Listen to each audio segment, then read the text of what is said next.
अहिले फेरि हामीलाई वृद्धाश्रम भन्छन्, जसले जन्जी युवाहरूलाई सम्मान गरेको छ, प्रवेश गराएको छ। जेन्जी युवाहरूले पनि अब बिस्तारै बुझ्दै गएका छन्। प्रत्येक कमिटीमा जेन्जी युवाहरूको ठुलो सङ्ख्या हामी भर्ती गर्नेछौँ र हामी उम्मेदवार बनाउँदाखेरि पनि यो पटक निर्वाचनमा बढीभन्दा बढी युवा साथीहरूलाई निर्वाचनमा लानेछौँ।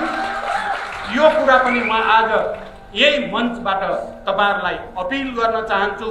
जेन्जी युवाहरूले भ्रष्टाचारका विरुद्ध सुशासनका पक्षमा, अपारदर्शिता विरुद्ध पारदर्शिता पक्षमा शान्तिपूर्ण आन्दोलन गर्दा निर्मम दमन र हत्या गर्नेहरूले अहिले फेरि हामीलाई वृद्धाश्रम भन्छन्, जसले जन्जी युवाहरूलाई सम्मान गरेको छ, प्रवेश गराएको छ। जेन्जी युवाहरूले पनि अब बिस्तारै बुझ्दै गएका छन्।